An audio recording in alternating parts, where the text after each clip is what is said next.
someone on television. We weren't allowed to do that in the privacy of our home. And I understand that today and appreciate that more than ever. Because when publicly we are careful, but when we're alone with our own people or in our privacy, and we say things about the other, we feed that negative place. So we have to pay attention to that, even in our privacy, even in our own thoughts, to move beyond the us and them, because nothing separates us really except our skin. We all have different ideologies. Even within my own church, we all have different ideologies. So to pay attention to the fact that we are the same. We are not different. We may have different paths. We may pray differently. We may dress differently. We may show up at different places or vote differently. So I appreciate that way that my mother raised us more than ever. The other thing that I think is so important, and I see it happening now, and that is the way that our leaders speak. And again, it doesn't matter what side of the political spectrum you're on. We need to come from the highest place. Because when we come from the lowest place, we feed the low. We feed evil thoughts. We feed negativity. We make it okay to, oh yeah, I don't like those people, or they're like that. It's not acceptable. And it's happening more and more. And I think that that's a reason why we're seeing more violence and terrorism, because the message is being put out there that it's okay. It's okay to not like them or those people, or they're different. And so I think we all need to hold each other accountable and to take the highest road possible as much as we can.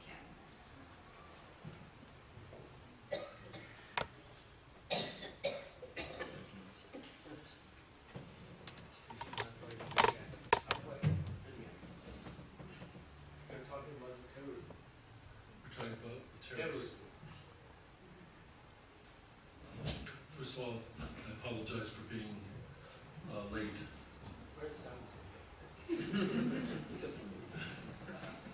Pretty strict around here.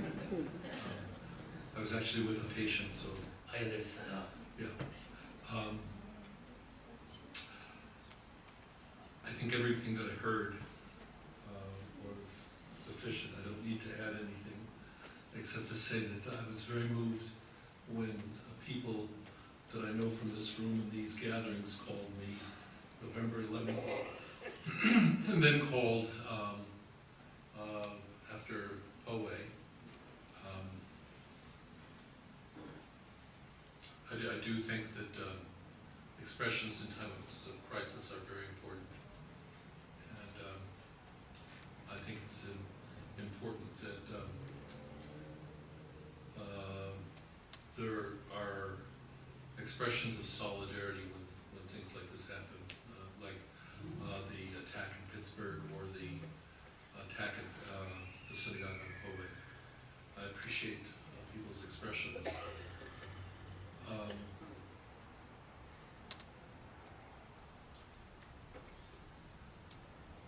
I am one that believes that the violence that is put out in the world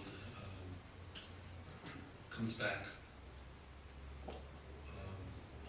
It may not come back to the people who committed the violence, but to their political entities it comes back.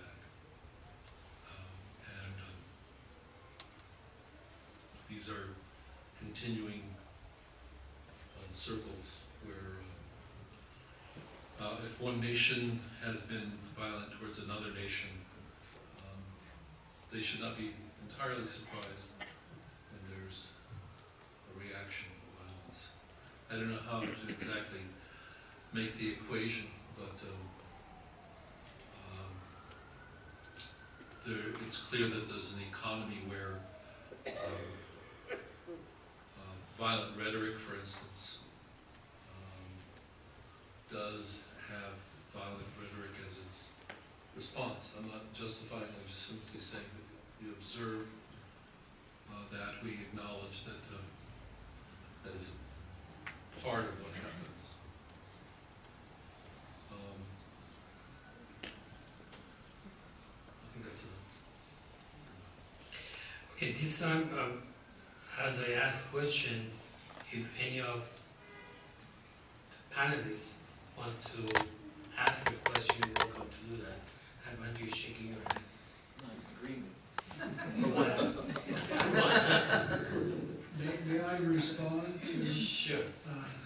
the, I didn't say so much, you're going to start fighting with me. Go ahead. I don't know if we'd ever fight too much, that's for sure. I've heard enough of you that I consider you my brother. In psychology, I learned that we don't think our way into a new way of acting, but we act our way into a new way of thinking. And that's in the Church of Jesus Christ of Latter-day Saints, my faith.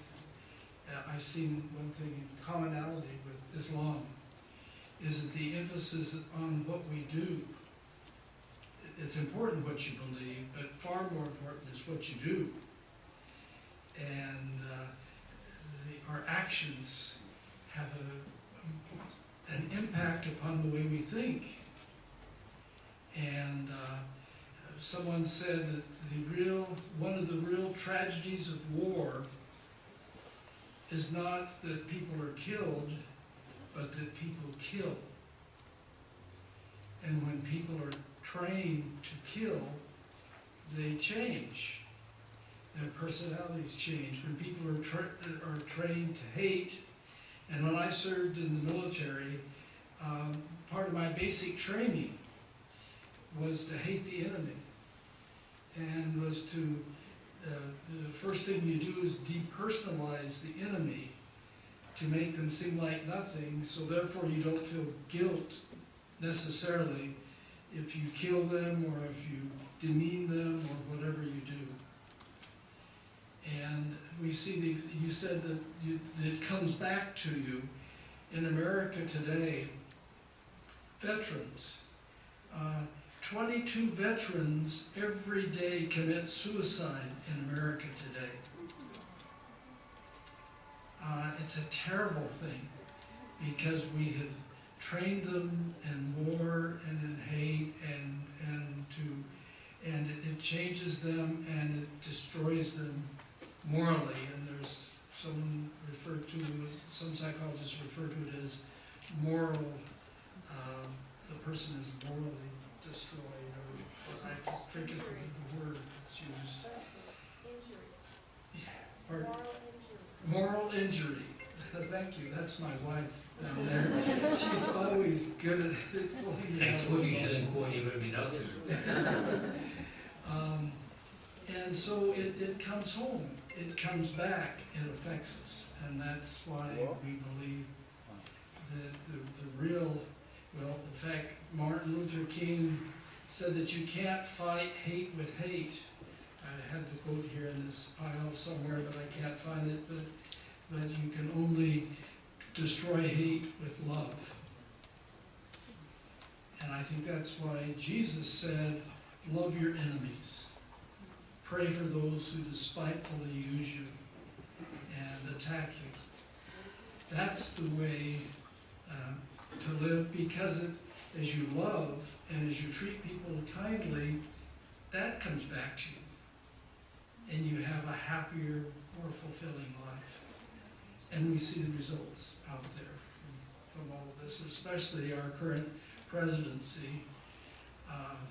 We see that they're generating terrible circumstances in America today with the justifying hate, and it has its impact, which is negative. Thank you. So, since you bring the issue of war, I think that America has a new path since President Bush was our president, and the war started against the countries in the Middle East. And now, unfortunately, we are hearing the issue of the war against Iran. The result of the attack to Afghanistan was Taliban and Al-Qaeda. The result of the attack to Iraq was Daesh and Syria, the same thing.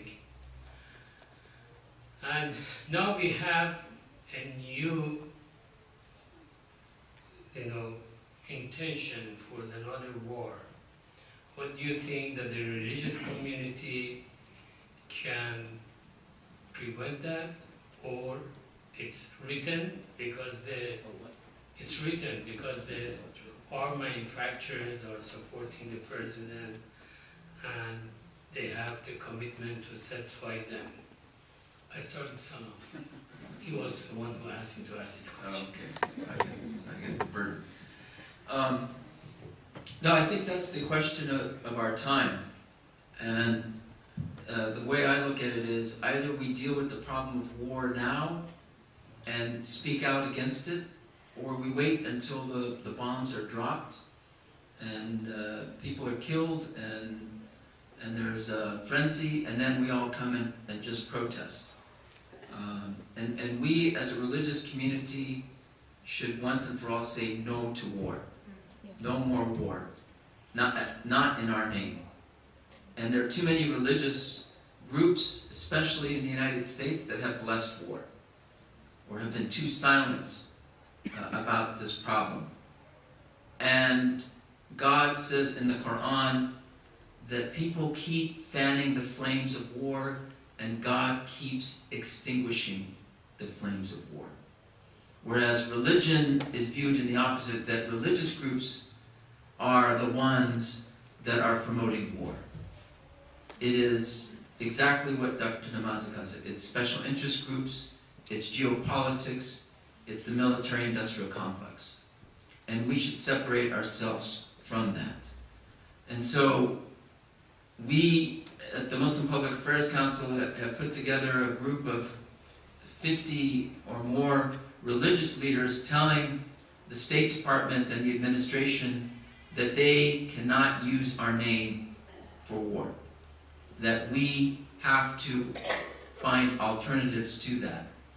And that when it comes to Iran, especially in the case of Iran, there has been a war against Iran since the 1950s, when Mohammad Mossadegh was elected as the leader, and then there was a coup against him, and the Shah was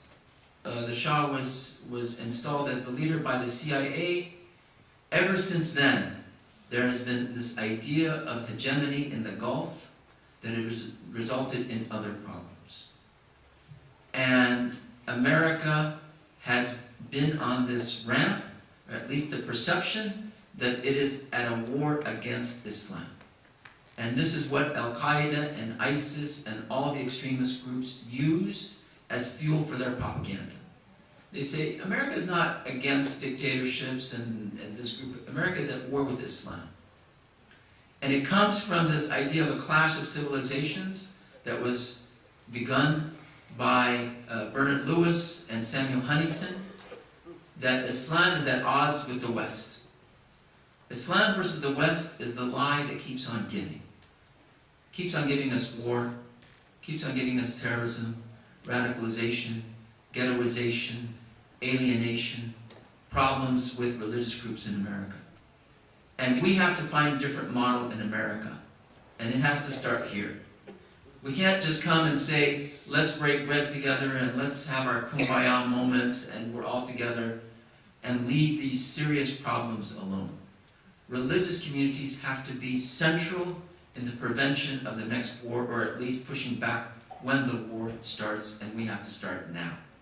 We can't wait for the war to begin, and then we come out and speak against it. Because America is on another collision course in the Middle East, and it is denying the Palestinian human rights, and it is denying what is happening throughout the Muslim world, whether in Yemen, or in Syria, or in Myanmar, or among the Uyghurs, or in Kashmir. And so it is, at least the perception is that America doesn't care. We, as American Muslims, along with American Jews and American Christians, Americans of all faiths, should change that and say, we Americans care, and we're going to start by speaking out against war because we know it's bad for America, it's bad for religion, to begin with. And I think it is our responsibility to at least begin the movement against war now and not wait for it, before it's too late.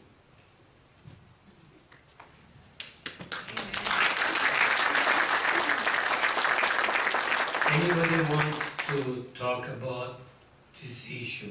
Well, I say amen to that. I mean, we're called to be peacemakers. We fall short of that too often. The economy is often fed by militaristic activity.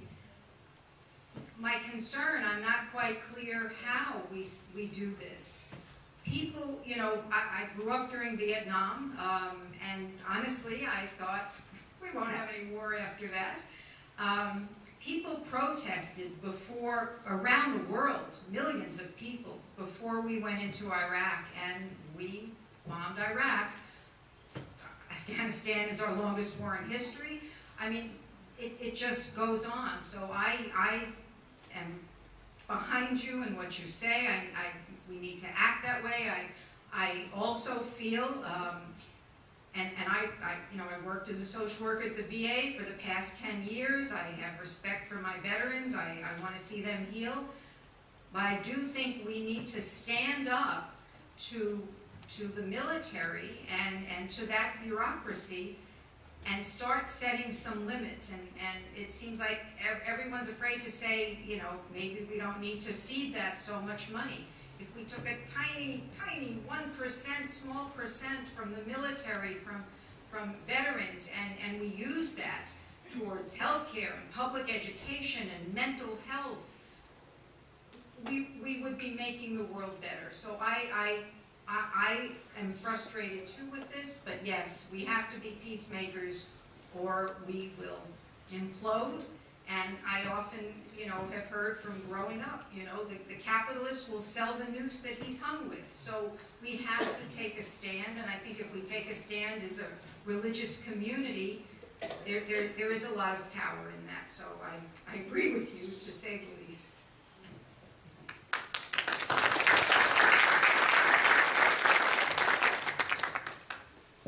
To go back to what you just said about it being written, I think war is absolutely written when we stop softening hearts. And I think specifically in the softening of the hearts, like that's mentioned so many times in the Quran, I've lost track, that it's a critical piece, that the harder the heart, that it impacts your faith. And one of the verses that's really striking me right now is that it says to the believers to keep heart and pursue peace. But to keep heart and pursue peace, even when you think that the odds are completely against you, because God is still with you. And so it's to really not give up and to really push forward and move forward.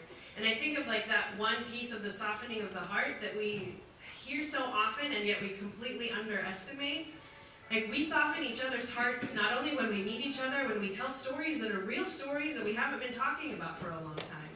And so, for instance, our high school teenage young leaders, 12 Muslims, 12 Jews, went through the program together, and for their project this year, they decided they wanted to tell the story of Abdul Hussein Sardari, who was the Iranian ambassador to France during World War II. And Abdul Hussein Sardari had a really good friend named Ibrahim Muradi, who was a Jewish man. And one inspired the other, and literally, Sardari saved thousands of Jewish lives, Iranian Jewish lives during World War II because he loved his Jewish friend and because he saw something that he wouldn't have seen otherwise, because of the softening of the hearts between them. And so we can't underestimate one friendship, because one friendship can matter so much to so many. And I think of just a few weeks ago when I spoke, I went with our high school students and they did a screening of it's a short film, it's 5 minutes long. You can watch it on our Facebook channel. They did a screening of the film to a young professional Jewish Iranian group. And so as we were watching the film, there was kind of like the film stopped, and at that moment it stopped, and there was a picture of Iranian Jews who were in France during World War II. And one of the individuals in the audience looked at the picture and pointed, and he said, "That's my great-great-great-grandfather." And I don't know if Sardari saved his life, but I do know that he was there and that he felt a deep impact that night. And so you never know the What's the name seeds of that the you'll movie? continue. The movie, what would we look for if we wanted to?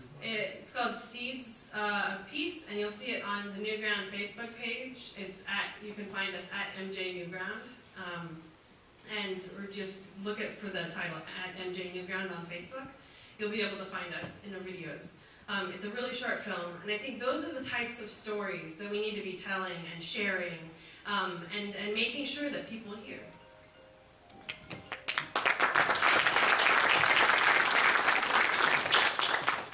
If there is no comment, I have a special guest here that I really appreciate, that she had an early flight to Washington. She came here for this short time to honor us with her speech, Congresswoman Maxine Waters.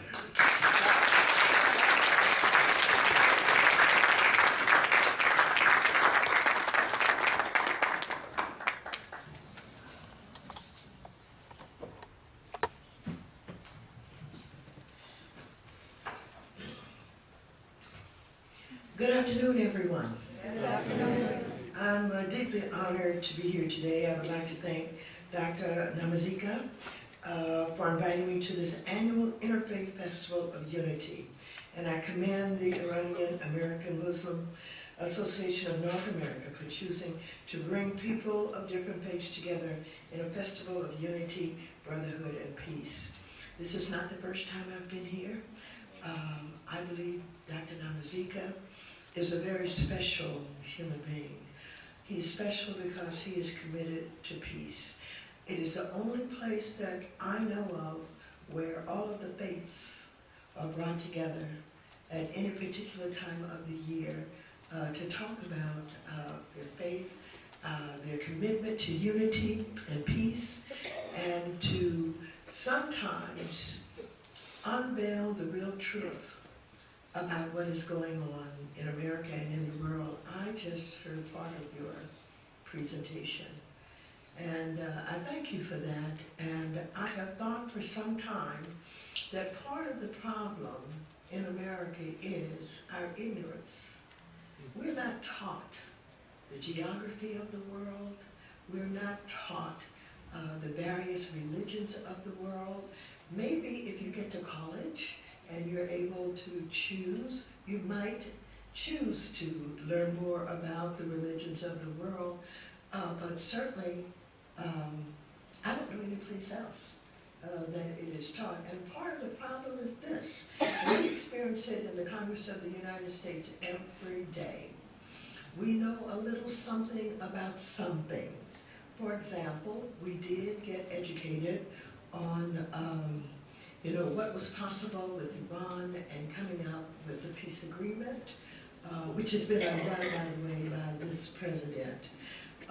But when we talk, and various ones talk, they don't know what the alignments are. They don't know, who's aligned with Saudi Arabia, with Iran, with Yemen, with Syria. And so we need some education. We need a lot of education that's going on, and I think one of the things that can be done from religious leadership is carve out a time where there are lessons taught about the way that the Middle East is organized, the geography of it, the alignments, so that people can begin to understand what is at work. And so when you talk about Yemen, for example, many folks, did not relate to what was going on there, the horrific killings and the loss of life and the slaughtering, because they just didn't know anything about Yemen. They just didn't have an understanding of what that was all about. And as we look at what's happening in Syria right today, it is being destroyed day by day. And so we have various politicians at the top of our government that's aligned with Saudi Arabia. And when we see what happened with the journalist that was killed in the most vicious way. Yes, Khashoggi, yes. Everybody should have been just up in arms about that. And instead of being very concerned about it, speaking out about it, saying this cannot happen, we find that excuses were made for what took place. So, I'm not going to get into the weeds on all of this, except to say we are in some very dangerous times in our country. We have a constitutional crisis that is confronting this country. And I know a lot of folks would like to think about what is happening in Washington, as some people don't like each other. It's deeper than that. I mean, this is about public policy. This is about who is making the decisions for our country and why the decisions are being made in the way that they are. We are on the verge of war, simply because we have war hawks in our government. Bolton, I don't mind saying it, he would love to have a war with Iran. And let me just say this. If there is a war with Iran, in my limited understanding of what is happening, of course Israel will strike, the United States will strike. I don't know what's going to happen.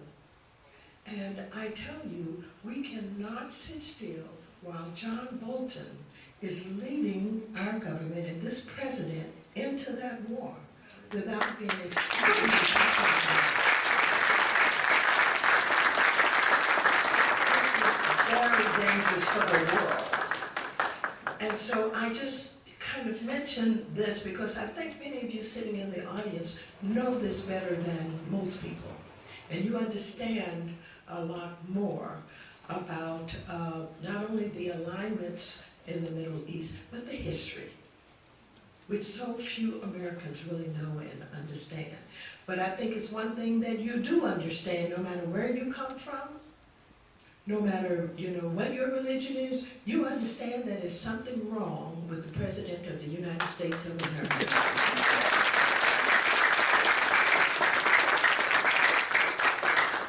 I have been around for a long time. I've been an elected official, I've been in politics, I'm 80 years old, but I've never seen anything like this before.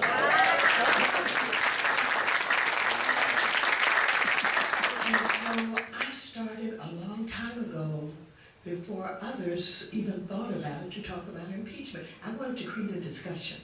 I wanted people to even be angry with me because they said, well, how can you do that? You just got elected. Well, of course, I learned an awful lot about the President of the United States prior to his election, because my staff and I had taken a look at his allies, and we knew about many of his allies, and they all had a little circle that they were involved with the President of the United States and with Russia and with Putin and some of the oligarchs of Russia and the Kremlin. And so when we took a look at the individuals whose names, of course, you all know by now, we thought, why is it this group of people have such a relationship with Russia? And why is it, after the president was inaugurated and elected, why is it he won't speak up for the fact that Russia hacked into our Democratic National Committee, undermining our democracy, undermining our election systems? This is dangerous, folks. And guess what? They're poised to do it for 2020 again. and they were involved, as it was documented by 17 of our intelligence agencies. I mean, this is not something that someone just made up. And of course, it's again in the Mueller report that this happened, and that it can happen again, is happening now, and will happen with the 2020 elections. So I'm just kind of alluding to a few things to piggyback on what I've heard just, since I came into the room, about our responsibility to be about peace. Our responsibility to do everything that we can to help educate people, to help people to understand what is at stake, to help people to understand how, as Americans now, American citizens in this country, how we have a responsibility to make sure that the public policy makes good sense and that it's for all of the people. Yes, I am absolutely on record of saying that the President of the United States is dangerous. I'm absolutely on record of saying that I think he needs to be impeached. I'm absolutely on record in saying that the President of the United States has defined himself. It is not what other people say about him. It's what he has told us about himself, who he is, what he cares about, and how he treats other people. But aside from that, here we are involved in public policy that's been made in the White House without the benefit of talented individuals, informed, educated individuals. He's starting trade wars. He does not know what he's doing. The latest one, of course, with Mexico. And of course, you know what's happening with China. But in all of this, our farmers are really upset. But guess what? While they are cutting money for homelessness and housing in HUD, he found $16 billion to subsidize the farmers. And guess what the farmers said? We don't want a subsidy. We want trade. We could use that $16 billion. I have a $13 billion bill for homelessness. We could use that money to get veterans off the street, get people off the street, get families off the street, get children who are sleeping in their cars every night off the street. And so, enough of all of that. Let me just say thank you, and I always present Dr. Namazika with a certificate of special recognition. And I know he has many of these, but of course when I visit him, I expect all of mine to be on his wall.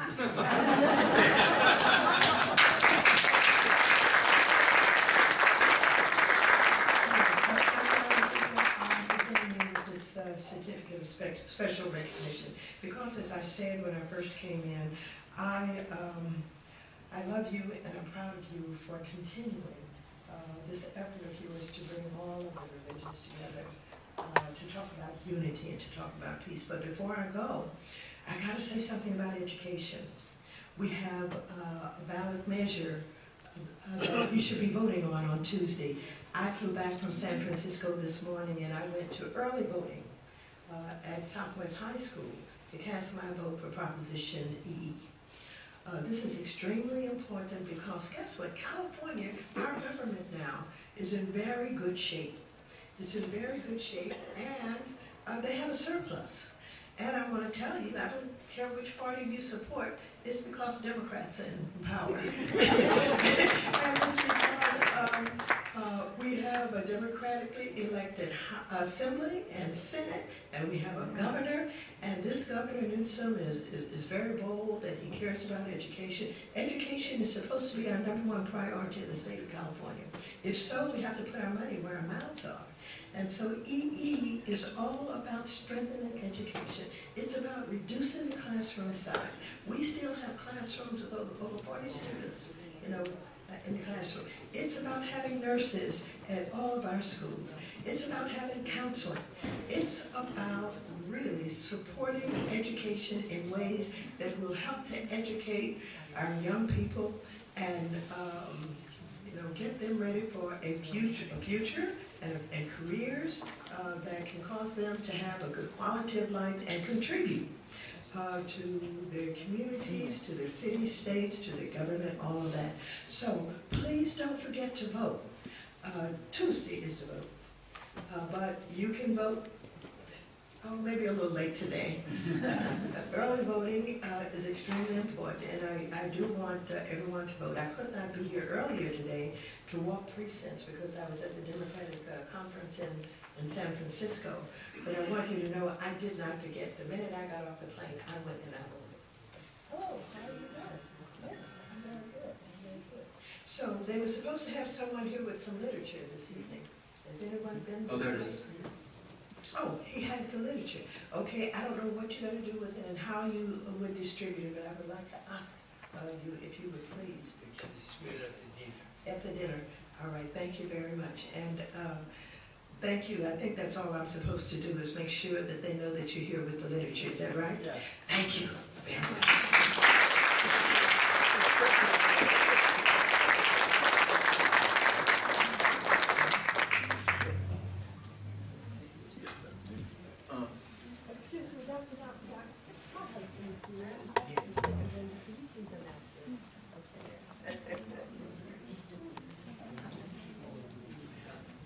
Can I take this opportunity, because I have to go, but can I just respond real quick? And then you can, because I really have to go.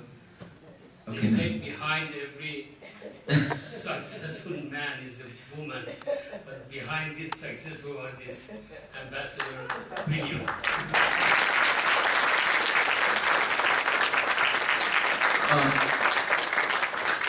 I have to go, but since the Congresswoman is here and she made some number of excellent points as usual, I think Dr. Namazika and to our interfaith group, we have an assignment now. We actually have homework. We're not just going to come here and talk and then leave it. We should have a religious forum on the Middle East